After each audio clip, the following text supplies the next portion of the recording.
organização de trabalho, nosso grupo ficou com o tema condomínio edilício e incorporação imobiliária. Sobre a questão do resumo e da metodologia, eu deixei slides disponibilizei no grupo, se você quiser dar uma olhada, está disponível, e eu vou mesmo ao que interessa.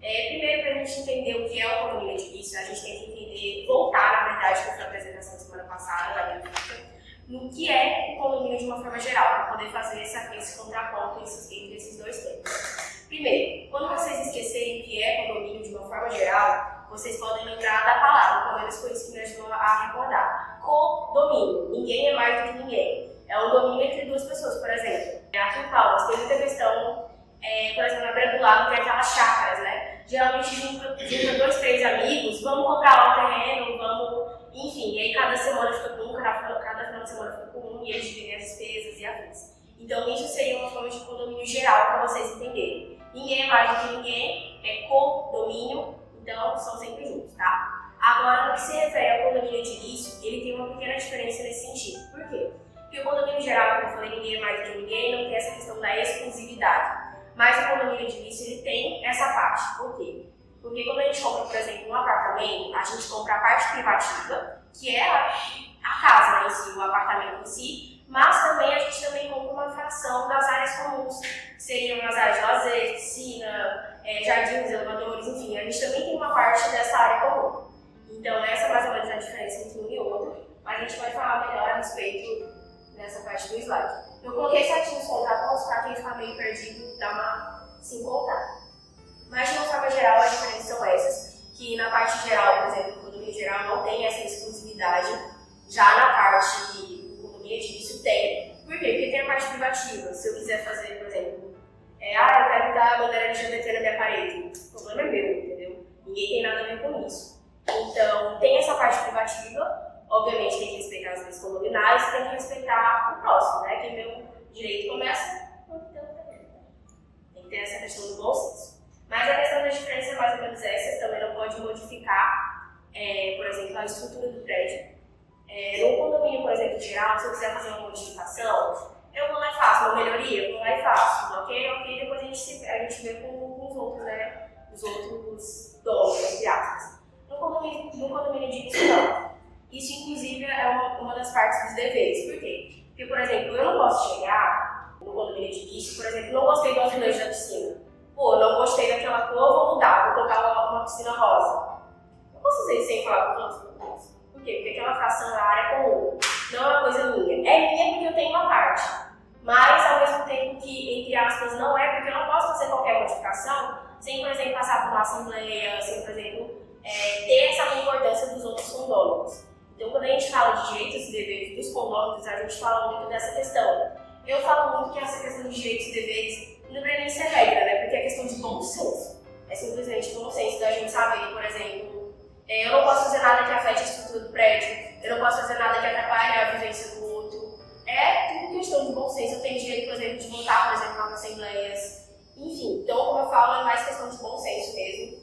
E em questão de deveres, né? Igual eu falei, não posso alterar a fachada do prédio também, porque já pensou, você vai, por exemplo, naqueles prédios, igual tem o condomínio Boulevard, enfim, é porque eu só conheço esses. Mas uma fachada de prédio, eu quero pintar a minha de amarelo, meu vizinho quer branco, o outro quer preto. Pensa que bagaceira que ia ficar tipo uma coxinha de retalho, se cada um pudesse alterar a sua fachada. Então, por isso o condomínio ele não pode alterar a questão da fachada, não pode alterar a questão da estrutura e não pode, como eu posso dizer, incomodar a daria, digamos assim, de uma forma mais grossa falando. Agora, alguns esclarecimentos. Eu falei pra vocês que quando a gente compra uma parte do condomínio de início, a gente compra uma parte privativa e compra também uma fração, né, das áreas comuns.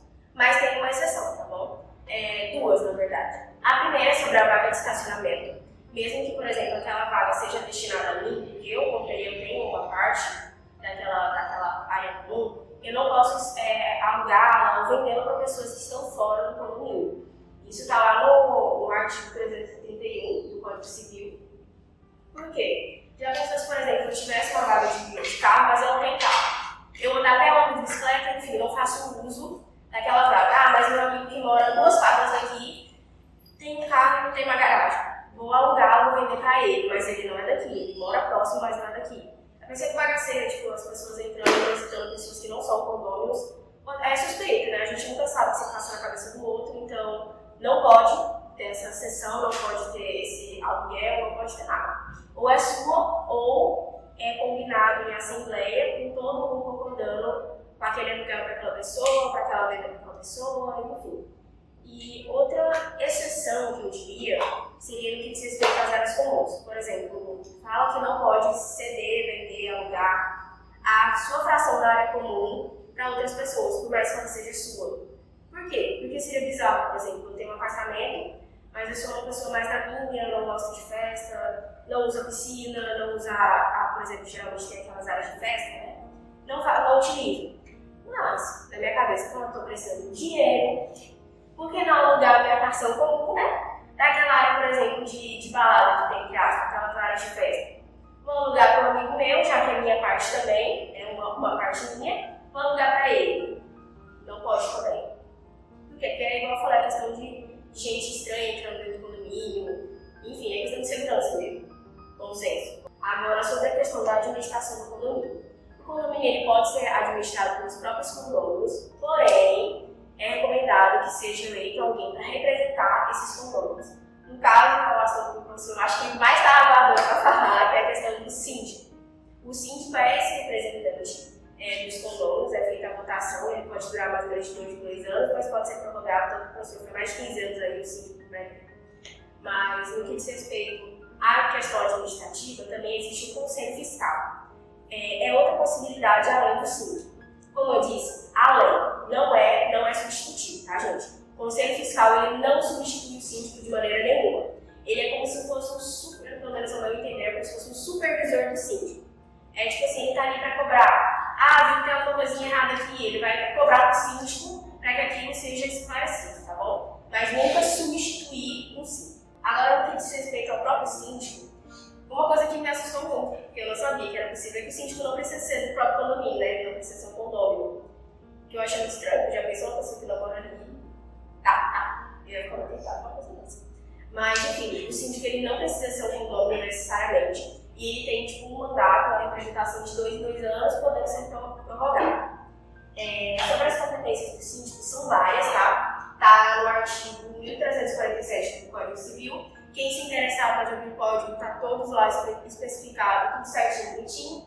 Eu peguei só alguns artigos de exemplificação mesmo. Que ele tem o direito, ele tem o dever de representar as questões comuns, de, por exemplo, dar satisfação se tiver alguma coisa errada em questão de contabilidade, na parte dos condôminos. Ele pode convocar assembleias, enfim, ele também tem que cumprir, como exemplo, e também fazer cumprir as regras que são combinadas no regime interno, e, enfim, nessa parte de regras, sobre a expulsão dos condôminos de um condomínio. Uma coisa que me chamou muita atenção nessa parte de expulsão é que, por exemplo, a pessoa só pode ser expulsa por decisão judicial, tá? Não pode juntar, por exemplo, uma assembleia, convocar, não gostamos do vizinho A. Vamos juntar todo mundo, vamos expulsar, fazer uma assembleia, vamos expulsar todo mundo por unanimidade do vizinho A. Não. Você só pode expulsar uma pessoa se fizerem a assembleia e levarem para o juiz, explicar para o juiz o porquê que aquele condomínio ele não pode mais viver naquela comunidade. Fora isso, de forma alguma, pode ser expulso um condomínio. Agora, essa foi a parte que mais me assustou. Na verdade, não me assustou, mas eu fiquei mais pensativa. É que, quando eu estava fazendo minhas pesquisas, falaram muito sobre a expulsão de um condômino com comportamentos antissociais. O que me causou confusão é que, quando a gente fala hoje em dia do termo antissocial, a gente lembra de pessoas mais introvertidas, que ficam mais na delas. Então, na minha cabeça, eu fiquei mais de hora tentando lembrar por que um vizinho, por exemplo, está lá não pode ser expulso. Ficou na minha cabeça. Mas o sentido de comportamento antissociais não são pessoas introvertidas. São pessoas que não têm boa convivência no âmbito social. É tipo literal, no sentido literal da palavra, não que a gente geralmente usa na atualidade. É no sentido de, por exemplo, um condomínio que vem fazendo festa a altas horas da noite, xinga muito, faz muita baderna, muita bagunça. Enfim, é impossível, né? Aquela pessoa que você vira e fala, nossa, é impossível conviver com essa pessoa. Então, o termo comportamento antissocial é voltado para essa questão. Curiosidade sobre a criação de animais no condomínio de início. Gente, a criação de animal é triste, mas a Constituição ela trata os animais como objetos. E de forma alguma, o condômino, o síndico, ou pessoa pode te impedir de ter um objeto dentro da sua casa, não sei que seja isso. Mas, como, por exemplo, o cachorro, o gato, o pet, ele é visto como objeto, a Constituição deixa de forma bem clara, bem expressa, que não se pode negar, que, por exemplo, você não pode morar aqui por conta do seu pet, seu pet não pode morar aqui por conta disso e disso. Não, a Constituição é bem clara quanto a esse posicionamento de que sim, você pode. Só que a gente volta naquela questão do bom senso. Tem condomínios que eles têm regras, né, claras, para que não haja atrito por conta de animais, às vezes tem muitas crianças, às vezes tem aqueles parquinhos, enfim, a gente sabe que quando não tem cuidado, o animal ele pode trazer doenças, ele pode oferecer um risco aos demais condôminos. Então a gente bate na tecla do bom senso. Se você tem um animal, cuide do seu animal para ele não trazer doenças para dentro da comunidade. Se ele for um animal perigoso, andar de focinheira nas áreas comuns, não deixar ele solto nas áreas comuns para que a gente evite qualquer tipo de atrito com os outros condôminos, como crianças, acidentes e afins. E é mais questão, como eu falei, mais questão de bom senso mesmo.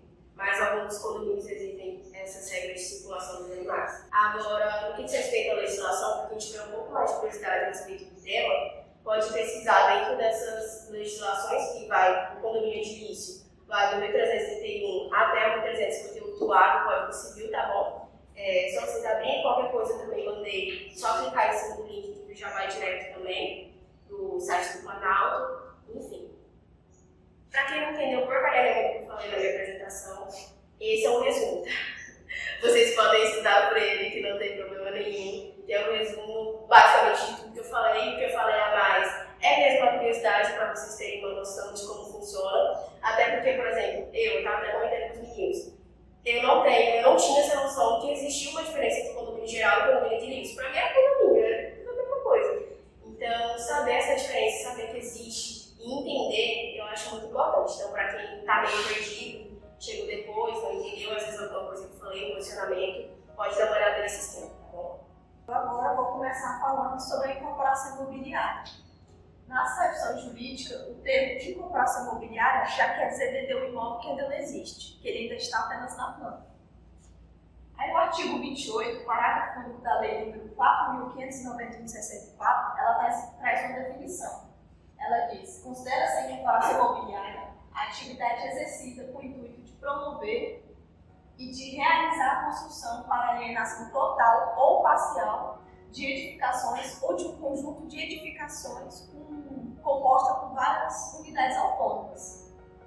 Essa relação de compra e venda através da incorporação ela é bem comum.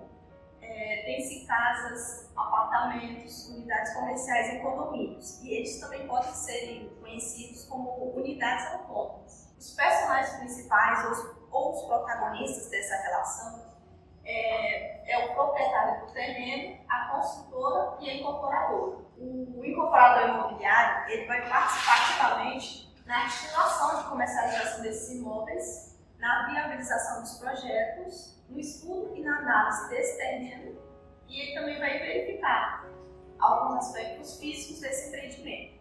A construtora, ela logicamente vai fazer a construção desses edifícios, mas a construtora ela não vai responder legalmente pelo projeto como um todo. A incorporação imobiliária, ela antes era regida pelo decreto de número 5.481 de 25 de junho de 1928.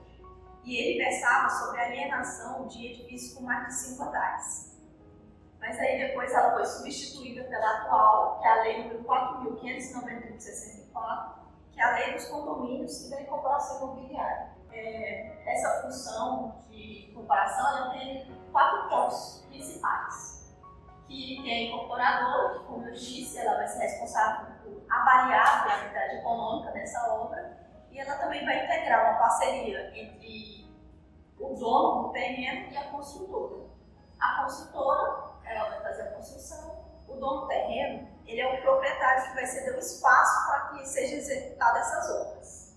E os compradores são aqueles que, mediante um contrato e um pagamento adiantado, eles financiam a construção dessas unidades.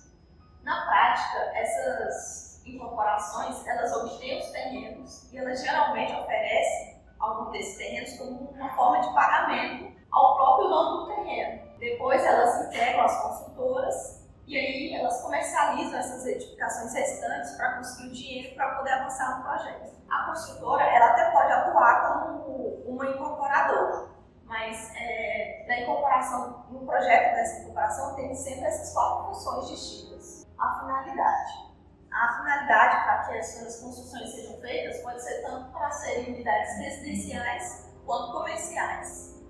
E a incorporadora, ela vai ter como dever a efetivação da comercialização desses imóveis, porque através disso vai deixar o cliente mais seguro, já que as determinações técnicas elas serão cumpridas de acordo com a lei e também elas vão estar registradas no cartório.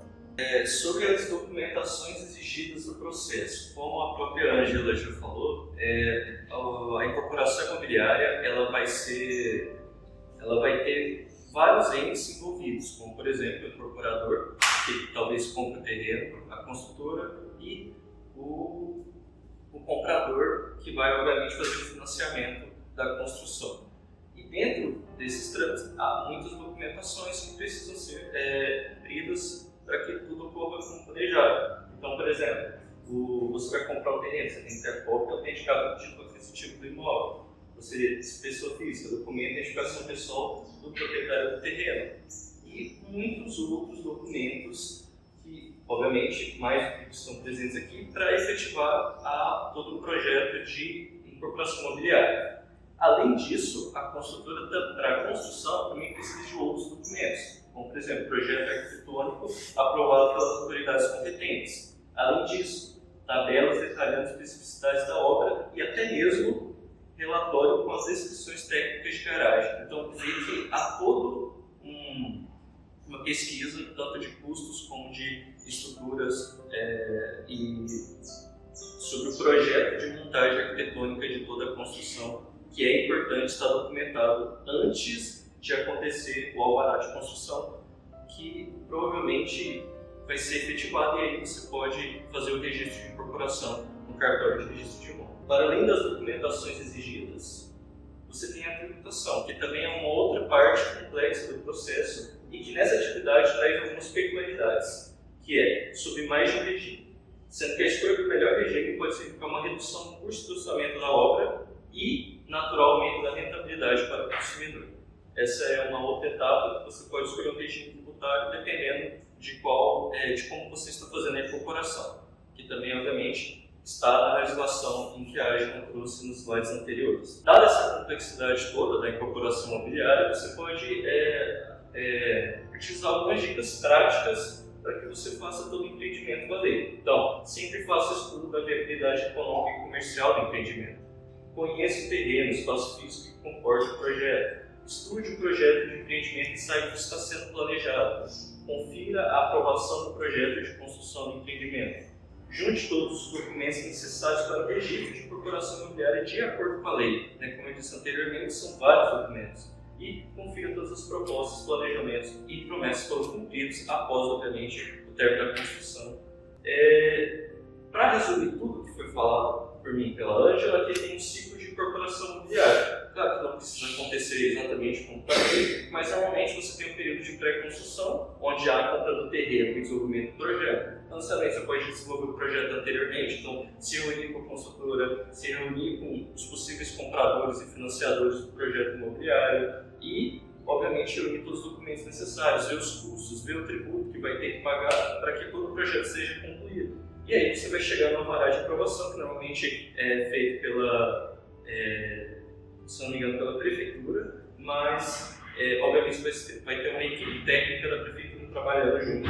E aí sim você vai poder fazer o registro de incorporação no cartório de registro de imóveis. Após isso, você vai realmente começar a construção propriamente dita, Então, vai ser um edifício, vai ser um conjunto de salas comerciais, com unidades autônomas. A questão é, complexo ou não, vai ter todo o planejamento que normalmente pode durar cerca de 3 anos e meio ou mais. E aí você tem um lançamento, que vai ter, obviamente, uma organização de marketing para atrair mais pessoas para entrar no projeto. Você tem, então, a construção propriamente dita e após o término da construção, você tem o termo que é disponibilizado agora sim pela prefeitura do Habita-se, junto com o alvará do Corpo de Bombeiros, que vai permitir que todo mundo mude para aquele local que ajuda a financiar a construção do projeto. E aí você tem a entrega das chaves, com obviamente reunião dos conônimos, com também eleição do síndico para tentar aprovar leis administrativas e ver se está tudo certo, se tudo foi entregue de acordo com o que foi combinado anteriormente em